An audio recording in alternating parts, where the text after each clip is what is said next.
வணக்கம் நண்பர்களே. இன்று நாம் பார்க்க இருப்பது கேந்திரம், திரிகோணம், உபஜயம், விரயம், பணபாரம் என்ற பகுதியில் பற்றி பார்க்க போகின்றோம். ஒரு ஜாதகத்தில் எது லக்னமாக வருகிறதோ அதுவே ஒன்றாம் பாவம். இது ஏற்கனவே நாம் அறிவித்திருக்கின்றேன். இப்பொழுது மீனம் ஒன்றாம் பாவமாக இருந்தால், லக்னமாக இருந்தால் அதுவே ஒன்றாம் பாவம். தனுசு லக்னமாக இருந்தால் அதுவே ஒன்றாம் பாவம். அதே போல் சிம்மம் லக்னமாக இருந்தால் அதுவே ஒன்றாம் பாவம். அது அதாவது எந்த ராசி லக்னமாக லானா என்று போட்டிருக்கிறார்களோ அது ஒன்றாம் பாவம். அந்த ஒன்றாம் பாவத்திலிருந்து அடுத்த 4வது கட்டம் 4ஆம் பாவம், அதிலிருந்து அடுத்த 4வது கட்டம் 7ஆம் பாவம், அதிலிருந்து அடுத்த 4வது கட்டம் 10ஆம் பாவம்.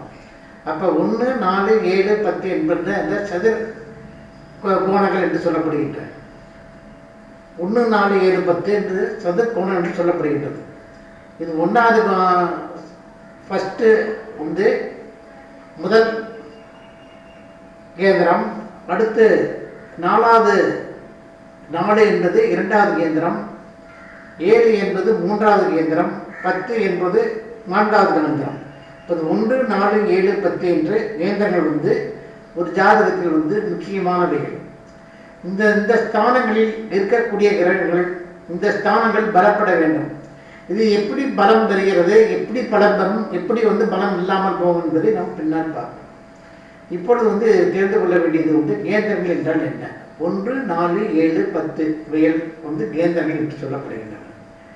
இந்த கேந்திரங்கள் என்ன செய்யும்? இந்த கேந்திரங்கள் சுபத்தன்மையை கொடுக்கக்கூடியவைகள். இந்த கேந்திரங்கள் சுபத்தன்மைகளை கொடுக்கக்கூடியவைகள், அசுபத்தன்மைகளை குறைவாக கொடுக்கக்கூடியவை.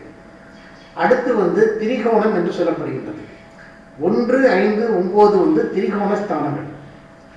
1ஆம் இடமும் முதல் திரிகோணம், அதிலிருந்து எண்ணி வரக்கூடிய 5 அடுத்த திரிகோணம், அதிலிருந்து எண்ணி வரக்கூடிய 9 அடுத்த திரிகோணம். அதாவது 1 முதல் திரிகோணம், 5 2ஆம் திரிகோணம், 9 3ஆம் திரிகோணம்.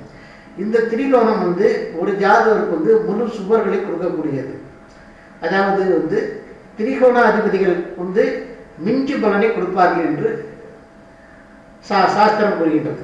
அப்படிங்கிற போது 1, 5, 9 என்று மிகவும் நன்மையாக இருக்க வேண்டும். இவைகள் எப்படி பலம் பெறுகிறது, எப்படி கெட்டுப்போகிறது என்பதை நாம் பின்னால் பார்க்கலாம். இப்பொழுது நாம் அறிந்து கொள்ள வேண்டியது 1, 5, 9 என்ற திரிகோண ஸ்தானங்கள். திரிகோணம் என்றால் 1ஆம் இடமும் 5ஆம் இடமும் 9ஆம் இடமும். அடுத்தது 3, 6, 10, 11 இவைகள் உபஜயஸ்தானம் என்று சொல்லப்படுகிறது. அதாவது வெற்றியை கொடுக்கிறது, அதே போல் லாபத்தை கொடுக்கிறது, தொழிலை கொடுக்கிறது, முயற்சிகளை கொடுக்கிறது, அதே ரோகத்தை கொடுக்கிறது. அதே போல் இன்னொருத்தருடைய பணத்தை நாம் வாங்குவது இல்லை அபகரிப்பது, இந்த மாதிரி இதெல்லாம் 3, 6, 10, 11 ஆதிபத்தியத்திற்குள்ள வரக்கூடியது. இவைகள் முழு சுபர்கள் என்று சொல்ல முடியாது. இது பாதி சுப இடங்கள், முழு சுப இடங்கள் என்று இவைகளை கூற முடியாது. இவைகள் பாதி சுப இடங்கள். ஆனால் இந்த இடங்களும் பலப்பெற்றிருந்தால் சில ஜாதகத்துக்கு நன்றாக இருக்கும், சில ஜாதகத்துக்கு நன்றாக இருக்காது. இது எவ்வாறு என்பதை நாம் பின்னால் விளக்கப்படும். அடுத்து 8, 12 என்பது விரயமான ஸ்தானங்கள். இந்த 8, 12 என்பது எல்லா ஜாதகத்துக்கும் விரயத்தையும் அதே போல கஷ்டத்தையும் கொடுக்கக்கூடிய இடங்கள் இந்த பேர். அதனால இதுக்கு விரயஸ்தானம் என்று பெயர் வைக்கப்பட்டிருக்கிறது.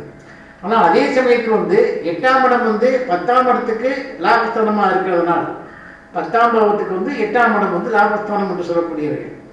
அப்பொழுது அந்த 8ஆம் இடம் பணபாரத்துக்கு சேர்க்கப்படுகிறது. அதே போல 12ஆம் இடம் விரயஸ்தானத்துமா இருந்தாலும் முதலீட்டு ஸ்தானத்துக்கு சேர்க்கப்படுகிறது. இவைகள் எந்தெந்த மாதிரி ஆதிபத்தியம் இருந்தால், எந்தெந்த இடத்தில் இருந்தால் என்னென்ன பலன்கள் நடக்கும் என்பதை தெரிந்து கொள்ள வேண்டும். தெரிந்து கொள்ள பின்னால் நாம் விளக்குவோம். இப்பொழுது தெரிந்து கொள்ள வேண்டியது 8, 12 என்பது விரயமான காரங்கள், விரயஸ்தானங்கள். அடுத்தது பணப்பாரம்.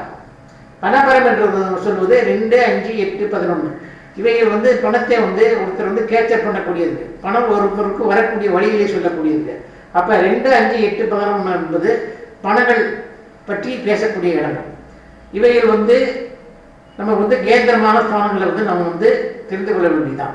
கேந்திரம் 1, 4, 7, 10, திரிகோணம் 1, 5, 9, உபஜயம் 3, 6, 10, 11, விரயம் 8, 12, பணபரம் 2, 5, 8, 11.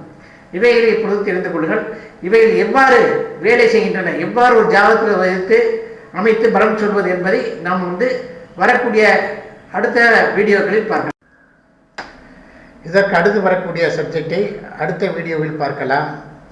இந்த வீடியோ உங்களுக்கு பிடித்திருந்தால் எனக்கு ஷேர் செய்யுங்கள். இந்த வீடியோ பார்த்ததுக்கு நன்றி. வணக்கம்.